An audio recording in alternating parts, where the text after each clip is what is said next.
Hello friends, তোমরা সবাই কেমন আছো? আশা করি ভালো আছো, সুস্থ আছো। আমিও খুব ভালো আছি। তো আজকে শুক্রবার, তো ভিডিওগুলো আমার থাকলো এডিট করে আমি তোমাদের সামনে যে পোস্ট করব সেটার একদম সময়ই হয়ে ওঠে না। তো সেটা বলবে কেন হয়ে ওঠে না, কিসের জন্য? তো সেরকম কিচ্ছু না, বাড়িতে নর্মালি কাজ থাকে তো। আর ফোনটাও না এখন একটু ডিস্টার্ব দেয়। আর সব থেকে বড় কথা, ছাড়ি না কিসের জন্য হচ্ছে, ভিডিওগুলোতে ভিউজ একদমই আসছে না। তো কিসের জন্য ভিউজ আছে না আমি নিজেও বুঝতে পারছি না। তো আমি একটা ভিডিও করেছিলাম, খুব কান্না করছিলাম, তো তার জন্য তোমাদের সামনে শেয়ার করিনি। তো তারপরে দেখো মাংস রান্না করলাম, করে টোরে আজকে সকালে স্নানটা করিনি, এসে স্নানটা রান্নাটা করে স্নান করলাম। রান্নাটা করে তারপরে স্নান করে নিচ্ছি, সব কাজ কমপ্লিট করে তারপরে দেখো চলে গেছি মাম্মামকে আনতে। তো মাম্মামকে নিয়ে আসতেছিলাম, মাঝপথে বাবার সঙ্গে দেখা হলো। তো বাবা বললো যে চলে যাবি? ও বললো হ্যাঁ যাবো। তো সাইকেলে প্রথমবার বসছে মাম্মাম। তো মাম্মাম প্রথমবার সাইকেলে বসে আসলো হাই রোড দিয়ে।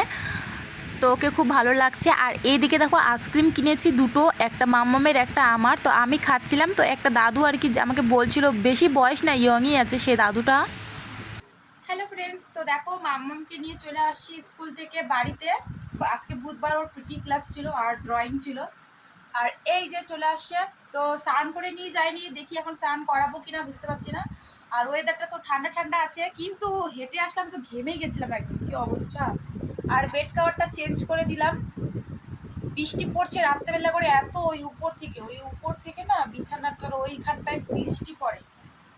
কি করবো যে কিছু বুঝতে পারছি না। কিছুদিন আগে এরকম বৃষ্টি পড়ছিল, তারপরে হচ্ছে ওই পুটিন না কি হয় সেটা উপরে দিয়ে দিয়েছিল, তারপরে তারপরে ঠিক ছিল। এখন আবার ওই সাইডের থেকে পড়ছে বৃষ্টিটা, ঘরের থেকে বৃষ্টি পড়ছে। বলো, এই ঘরের মধ্যে একটু শান্তি করে থাকা যাবে না, এত কষ্ট করা সহ্য হচ্ছে। যাই হোক, তো মাম্মামকে এখন দেখি স্নান করে না কি করে, তারপর ওকে খেতে বসাবো। তো হয়তো হাত পায়ে ধোয়াই দেবো। আর রান্না করছি হচ্ছে চিকেন, আর করছি লাল শাক, আর দুটো আম আছে, দেখি আমের চাটনি করবো নাকি সর্ষা ফোড়ন দিয়ে। তো চলো ঠিক আছে, আবার পরে আসছি তোমাদের সঙ্গে গল্প করতে। তো একটা দাদুর কথা বলতে চেয়েছিলাম, তো পরে আমি বলবো অন্য কোনো দিন। আর এদিকে দেখো আমার হাজবেন্ড নিয়ে চলে আসে জাম। তো আগে কিন্তু এই জাম কোনো দিনও কিনে খাওয়া হয়নি, আর টুকিয়ে টুকিয়ে খেতাম। আমাদের বাড়িতেও গাছ ছিল আর আশেপাশেও কিন্তু ছিল। তারপরে দেখো, তো আমার ছোট্টবেলার বান্ধবী আর আমি দুজনে মিলে কিন্তু জাম কুড়িয়ে নিয়ে আসতাম, তারপরে কিন্তু খেতাম। আর কেনার তো কোনো প্রশ্নই উঠে না। তো দেখো অনেক দিন পর আবার নিয়ে আসলো, 2-3 বছর তোমার খাওয়াই হয়নি। তো এবছরই নিয়ে আসে আমার হাজব্যান্ড। তো এখন মাখতেছি, এখন বাজে কিন্তু 8টা।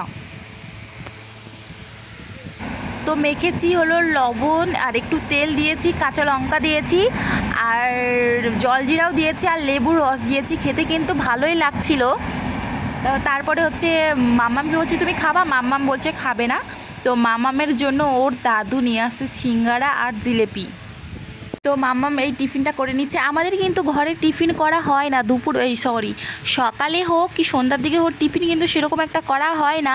কিন্তু তারপরও কেন জানি অনেকটা হেলদি হয়ে যাচ্ছে, বুঝতে পারছি না আসলে কি খাওয়া দাওয়াটা কিন্তু সেরকম একটা করছি না। আর এই 1 বছর থেকে 1-2 বছর থেকে, হয়তো 1 বছর থেকে, ওই 1 বছর আগে কিন্তু আমি অনেকটা রোগা ছিলাম। তার আগে তো বিয়ের সময় তো আগে তো ছিলামই, বিয়ের পরেও পর্যন্ত আমি সেম টু সেম ওরকমই রোগাই ছিলাম। কিন্তু এই ইদানিং 1 বছর থেকে অনেকটা হেলদি হয়ে যাচ্ছি, কেন আমি নিজেও জানি না। তো যাই হোক, মাম্মাম খাওয়ার পরে গান করছে। আর আজকে ভিডিওটা আমি এখানে শেষ করছি। তোমাদেরকে ভালো লাগলে অবশ্যই একটা লাইক করো।